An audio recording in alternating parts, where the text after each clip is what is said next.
Hey, what's up? It's your boy BobbySapphire, and today we are going to talk about some SWU Year's resolutions. In my adult life, I've become a real New Year's resolution guy. I feel like over the course of the last 15 years, they've helped me make some really positive changes in my life. I usually have them for like my professional life, my family life, my hobby life. And today we're going to talk about some awesome options for Star Wars Unlimited related New Year's resolutions, including what mine will be this year. Also, if you're a KTOD subscriber, please remember this is in written form on the Patreon page. You can go check it out as an article. All right, let's check it out.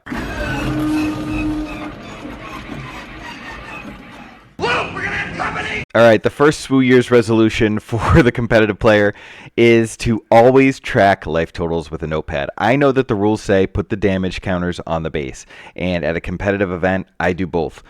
That takes some practice. It's not the easiest thing to coordinate both, but the only way you're ever going to, successfully deal with a life discrepancy is by having the notes on a notepad.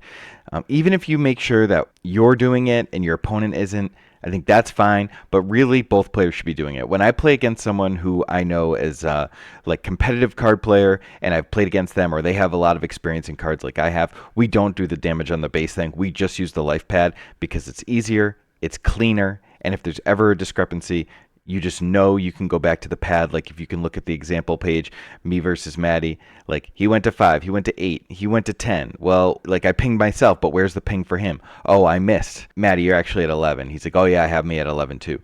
That can only happen if you do life totals. It also makes you check in with your opponent every time you change. All right, I have you at 10. Hit you for 3, I have you at 11. Whatever it is, doing it on the notepad and verbalizing every damage change to make sure both players have that stacked on their page is the only way to resolve discrepancies if there's ever some sort of disagreement about the life totals. We've got some KTOD notebooks on the horizon.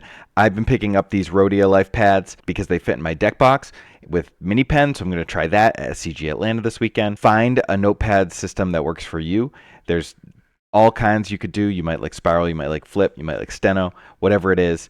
Make sure you're keeping track of your life totals on your life pad. All right, next up, and this is a really important one. If you really want to up your game at Star Wars Unlimited, you should be breaking down your resource decisions every single game you play.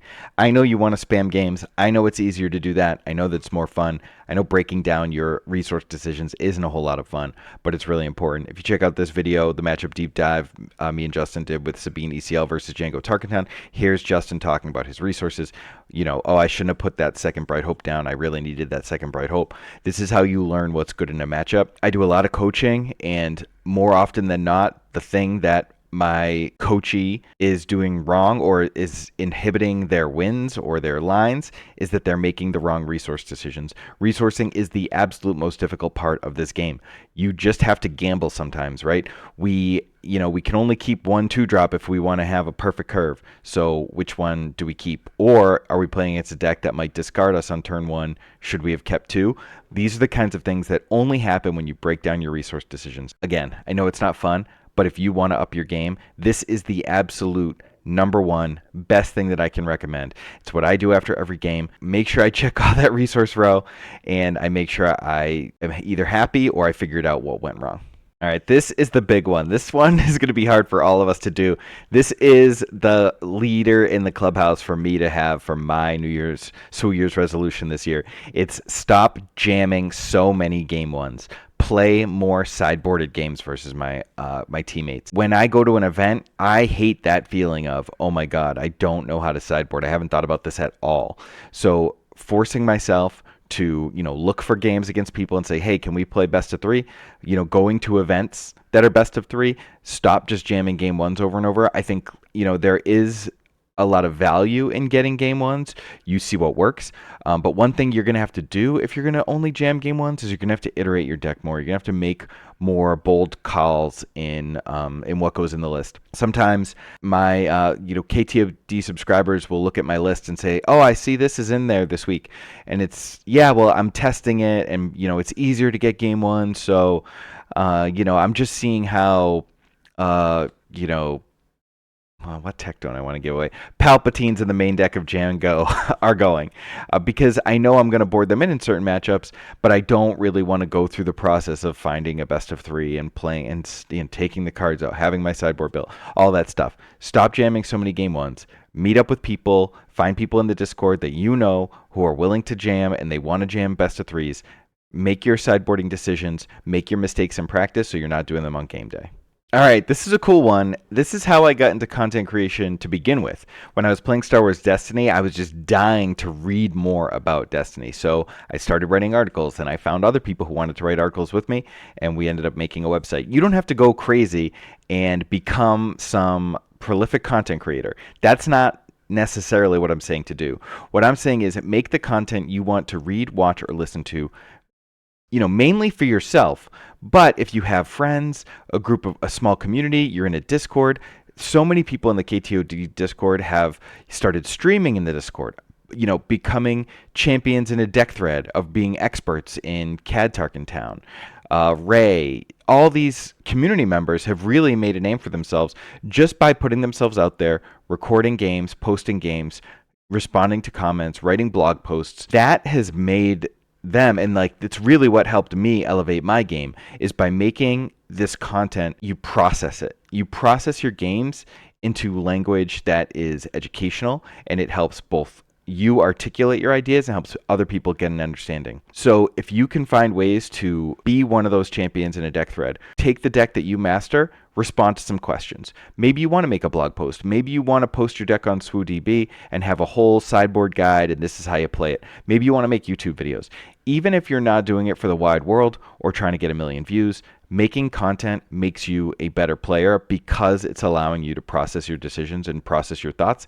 And it also puts you out there to get feedback. So if other people play the deck and maybe they have different decisions and they say, oh, I don't do that, I do this. Have you ever tried this? Maybe you should do this if this isn't working for you. That all comes from you putting yourself out there with your own ideas. So it can certainly be scary to do that. I think that you can find a safe space either in your own Discord community. Maybe you want to do a Substack and not respond to any comments. But what you really want to do if you want to process your thoughts externally and get feedback is to just make content, even tiny content. All right, another idea for a SWU Year's resolution is to find a fun side game.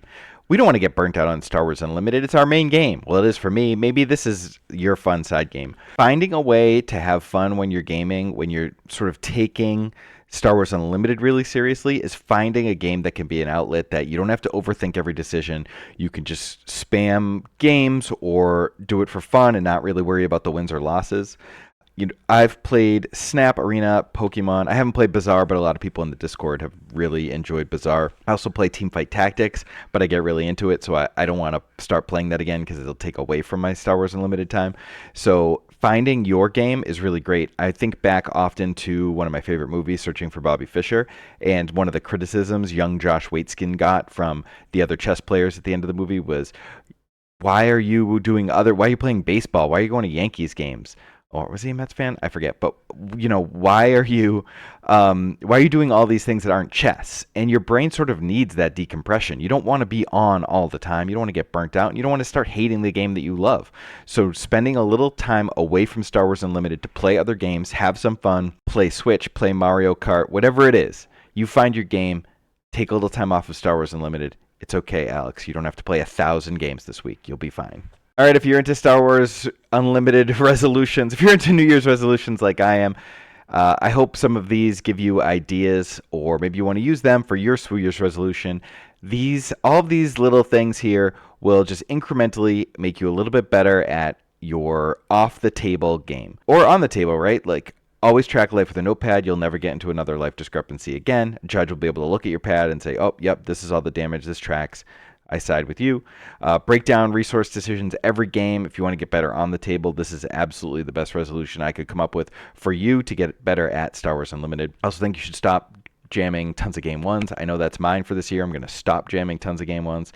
I'm going to seek out people who want to play best of threes. I'm going to make sideboarding decisions, and I'm going to write those down.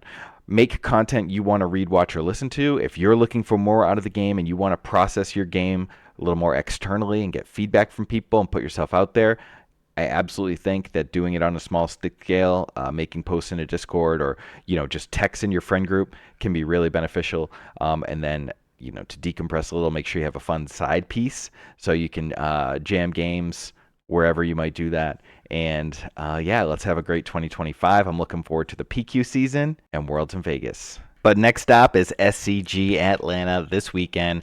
I'll see you there. If you're a KTOD subscriber, make sure you sign up for the KTOD Hangout so I can give you one of these sick play mats. All right, thanks for watching. Check you later.